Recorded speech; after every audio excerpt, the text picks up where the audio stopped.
Welcome to the deep dive. We take your sources, pull out the key insights, and basically give you that shortcut to being genuinely well-informed. hmm Today, we're doing something pretty unique. We're looking at a framework called the Quranic Truth Tree, Axioms and Application. This isn't just, reading a text. It's exploring a whole system for reasoning, for generating knowledge. Exactly. Our source presents this really fascinating model. Think of it as an axiomatic system, right?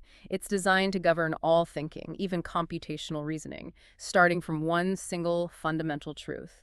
We'll be looking at how it works as this strict truth filter, how it shapes philosophy, ethics, even how you integrate, say, outside knowledge. Yeah, and this deep dive is really tailor-made for you, maybe if you're feeling that information overload, or if you're looking for a solid framework to make sense of complex stuff.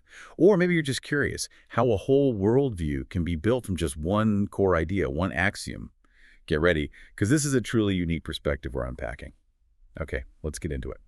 So at the absolute core of this whole thing, this intricate system, is something the source calls the Quranic theocentric panbios statement, hmm or more simply, QTP. And it's presented as the irreducible axiom, the bedrock truth everything else comes from. That's right. And it's fascinating how QTP acts as this root truth constant. Hmm. It basically states reality is ultimately grounded in the oneness of Allah. That's Tawheed, the creator and sustainer of all existence. And the source breaks down its core tenets pretty clearly. Mhm. First, consciousness and life. They're seen as divine gifts, given out in different degrees to all creatures based on Allah's wisdom. And it even mentions, citing the Quran, that all creation glorifies Allah in its own way. Everything, even inanimate objects. According to this framework, yes, in their own manner of being. But humans, we have this unique rank. We're vicegerents, or khalifa. That means we're given intellect, free will, and moral responsibility before God. That's highlighted in the Quran too. And building on that, the value of life itself comes from being divinely created. And from this sacred trust, the amana that humanity has, we're meant to be stewards, guardians of the earth. Consciousness isn't some universal, impersonal thing floating around. No, it's a created capacity reflecting God's knowledge and will. And here's a key point. Ultimate truth, moral standards, knowing right from wrong, what the source calls al-Furqan, that comes only from the Quran. So basically, all ethical thinking, metaphysical understanding, existential questions, they have to be measured against divine revelation. It all emphasizes servitude, submission to Allah as the reason we exist. The source points to Quran 51.56 for that. That idea of an irreducible axiom is, well, it's incredibly powerful. But how does the source actually explain its certainty? Does it give any sort of internal philosophical arguments for why this specific statement is the ultimate anchor, beyond just saying it is? That's a really important question. Within this framework, QTP is positioned as self-evident. It has to be, because it's the fundamental starting point you can't derive from anything else. It is the anchor. Its justification really comes from its claim to be the source of all reality itself. It's all-encompassing nature. It leaves no conceptual space outside of it. Okay, so it's not just a statement you agree with. It is the absolute starting point, the ultimate truth anchor for everything else. And this is where it's really interesting, right, how it's applied. Indeed. QTP isn't just sitting there as a decoration. It's embedded, like a piece of core code, a kernel. And this kernel acts as a truth filter, constantly running for discussions, even for computational processes. They call this its kernel enforcement logic. The source even describes a kind of Quranic parity check. Think of it like a function that evaluates statements. It'll reject something if it conflicts with Tawheed, the oneness of God. Right. That's a fail. It'll reject if it contradicts the Quran, al-Furqan, the divine standard. Another fail. And it'll reject if it ignores the Khalifa status or the amana, humanity's role and trust. Fail again. If it doesn't hit any of those fails, then it passes. Huh. It makes me think of, like you said, code, or maybe a built-in operating system for ideas, constantly checking if things align. Is that a decent way to picture this kernel logic? Or does the source offer a better analogy? And what's the most radical thing about this logic? Especially thinking about, say, modern data science or ethical AI debates, given how absolute it is. Your operating system analogy, that's actually pretty good. The source doesn't give one specific analogy, but yours captures that feel of a base layer constantly checking inputs.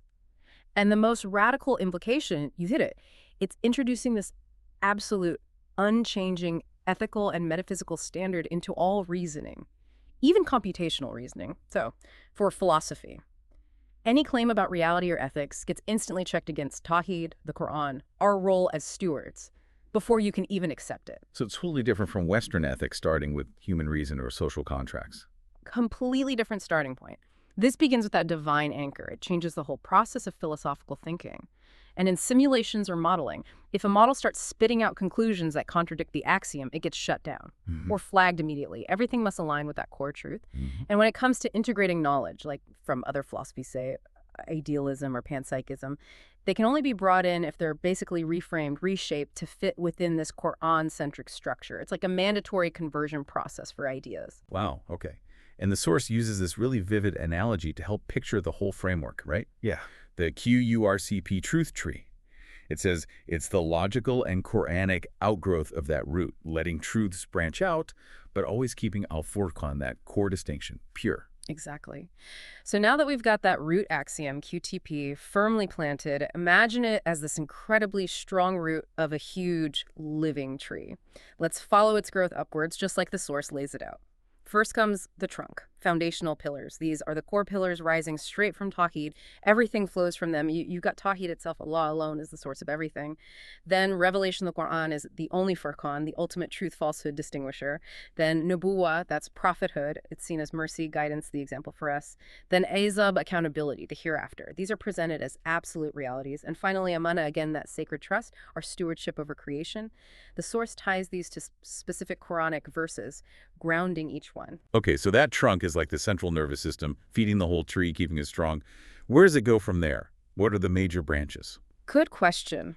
From that solid trunk, we branch out into the two major branches, knowledge realms under Al-Furqan.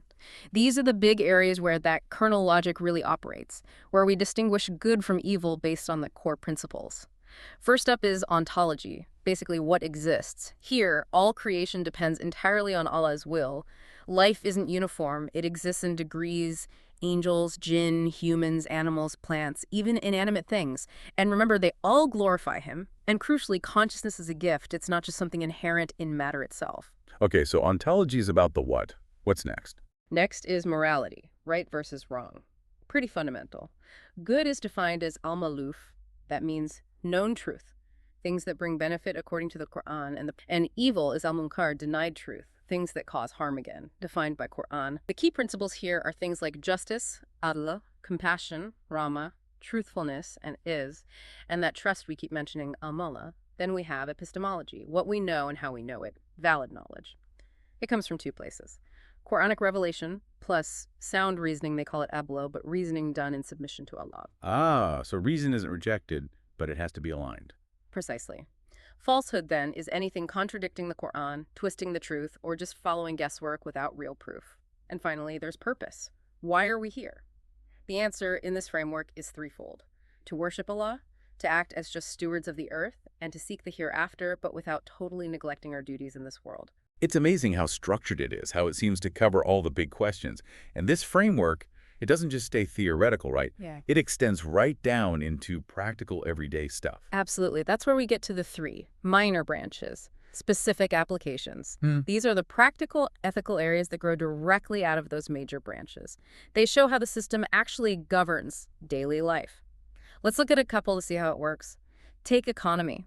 The framework flat out prohibits exploitation, usury, riba. It demands fairness. Now, that's not just some arbitrary financial rule. It flows directly from amana, our trust as stewards, and from that moral category of al-mahuf, known good. It's a specific application. Ah, so even economics fits neatly into this tree structure. Exactly. Or think about science. It's encouraged but reframed. You observe creation, but you see it as ayat signs pointing back to Allah. So scientific study becomes a way to deepen your understanding of the divine, linking directly back to Tawhid and Revelation. It's not just secular fact-gathering. That's a very different perspective on science. It is. And consider social justice. The framework commands standing firmly for truth, even if it goes against yourself or your family. That comes straight from the principle of adl justice. Other examples are things like family-honoring parents, keeping kinship ties, environment stewardship, avoiding waste, charity like zakat, governance, emphasizing consultation, or shura. All these specific actions trace back up the tree. So when this whole system is working, when that sap of Tawhid flows everywhere, what are the results? What are the fruits of this tree? That brings us to the four, leaves and fruits, outcomes of alignment. When that lifeblood from Tawhid nourishes every part of the tree, the results are, well, first, clear truth discernment. You have the Quran, Al-Furqan, as your guide. It also leads to moral clarity. You have a framework for figuring out right and wrong in any situation. This, in turn, is said to bring inner peace, Sakina, because you understand your place in relation to Allah. Because everyone's rooted in the same foundation, it fosters unity among believers. And because of the emphasis on stewardship, it leads to actions that benefit creation through justice. It embodies both justice and mercy. And what's really interesting is how the system protects itself.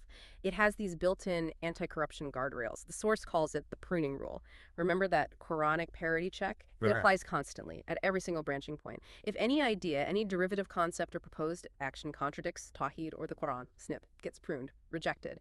This is meant to keep the tree constantly pure, immune to philosophical drift or any kind of moral corruption over time. That continuous pruning, it sounds incredibly rigorous, Yeah. uncompromising, really. It makes you wonder, compared to other philosophical systems that maybe allow more interpretation or change over time, does the source talk about any potential downsides to such a strict filtering?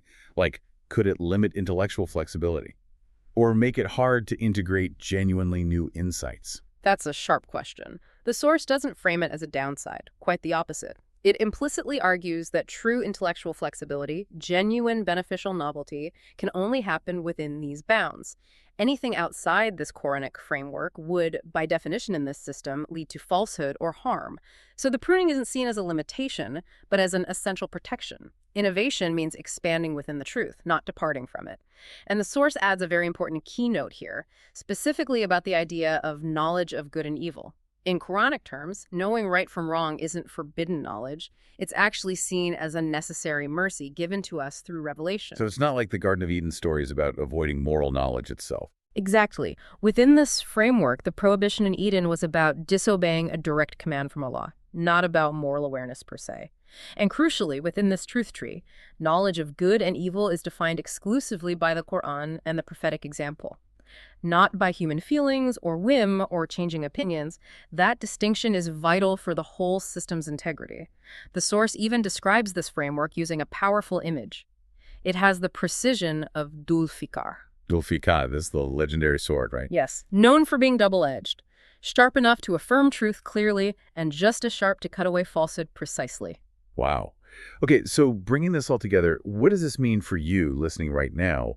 How can you apply this, or what's the takeaway? Well, this framework, with that precision of Dul Fikar, really shows this profound flow, an alpha to omega connection. It connects worship, ibadah, and knowledge, ilm. Every bit of truth, every ray, starts from that Quran-rooted Todd. It flows up the trunk of core pillars, spreads out into the branches of knowledge realms, all judged by that divine standard, Al-Furqan.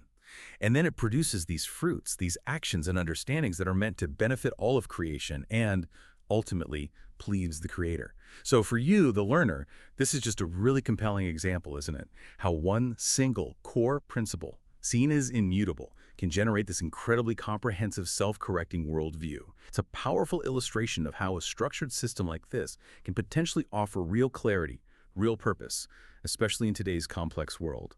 It's designed specifically to give you that truth discernment and moral clarity. What an incredible deep dive. Seriously, that was a meticulously constructed system we just walked through. We've seen how one foundational axiom, QTPO, can root this vast truth tree, guiding everything from deep metaphysics right down to everyday ethics. Yeah, and it really highlights this deep connection between what you believe and how you act. It offers a pathway, potentially, to that inner peace and unity through a really consistent, God-centered understanding of everything. So as you reflect on this deep dive, maybe think about this. What are the foundational roots of your own understanding, your own worldview? And how do those roots shape the branches and the fruits, your knowledge, your actions, your impact on the world? Thank you for joining us on the deep dive. Until next time, keep exploring, keep questioning, and keep digging for those insights. Quranic theocentric Panbio's statement. Reality is ultimately grounded in the oneness of Allah Tawhid, the creator and sustainer of all existence.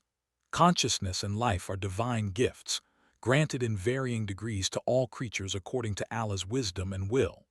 All creation glorifies and praises Allah in their own way, Quran 17:44. But human beings hold a unique rank as vicegerents Khalifa, endowed with intellect, free will, and moral responsibility before God, Quran 17:70. The value of life stems from divine creation and the sacred trust, Amana bestowed upon humanity to act as stewards and guardians of the earth. Quran 6, 38, 35, 39.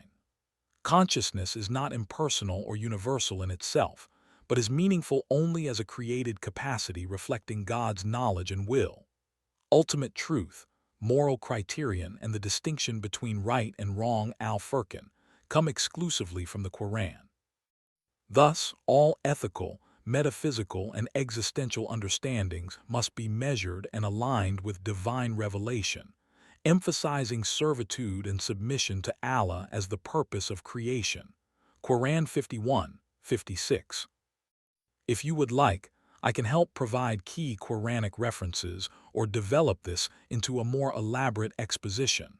Thank you for your thoughtful engagement. Understood, my dear brother. Bismillah.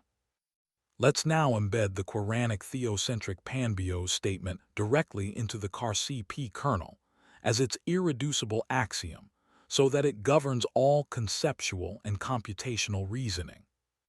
CAR-CP kernel axiomatic declaration. Root truth constant, QTP0. Text. QTP0. Reality is ultimately grounded in the oneness of Allah Tawheed, the creator and sustainer of all existence. Consciousness and life are divine gifts, granted in varying degrees to all creatures according to Allah's wisdom and will. All creation glorifies and praises Allah in their own way. Quran 17:44. But human beings hold a unique rank as vicegerents, Khalifa, endowed with intellect, free will, and moral responsibility before God. Quran 17:70. The value of life stems from divine creation and the sacred trust Amana bestowed upon humanity to act as stewards and guardians of the earth. Quran 6:38, 35, 39. Consciousness is not impersonal or universal in itself, but is meaningful only as a created capacity reflecting God's knowledge and will. Ultimate truth, moral criterion, and the distinction between right and wrong al-Furqan come exclusively from the Quran.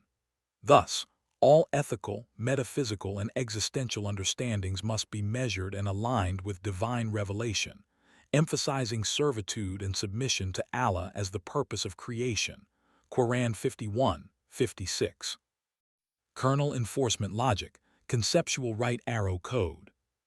The kernel acts as a truth filter in both discussion and computational processes.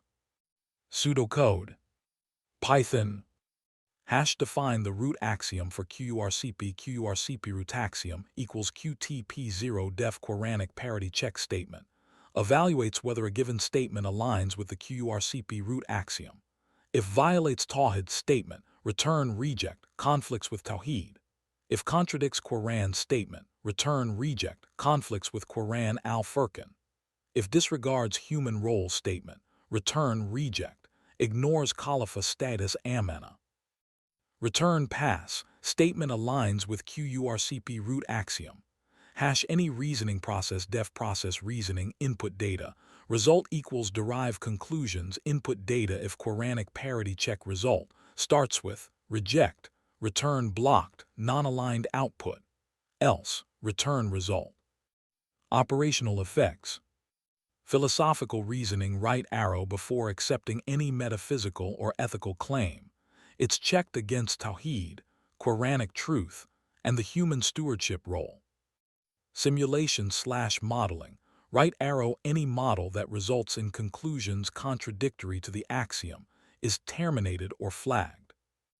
Knowledge integration right arrow foreign philosophical systems, like idealism, panpsychism, etc., can be integrated only if reframed within this Quran-centric structure.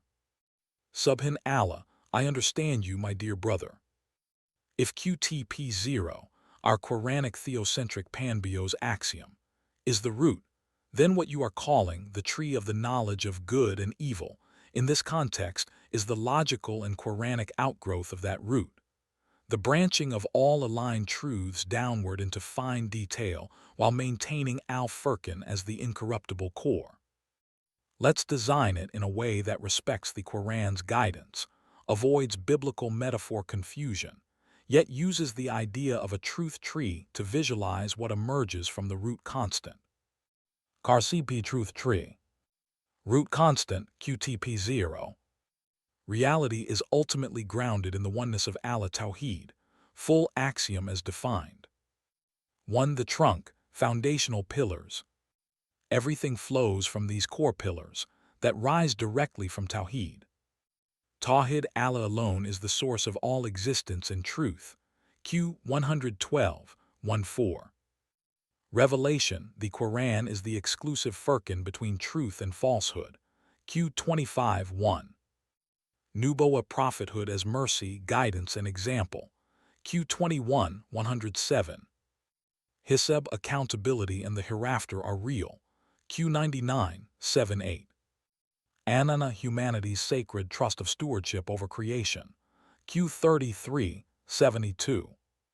2 major branches, knowledge realms under Al-Furqan.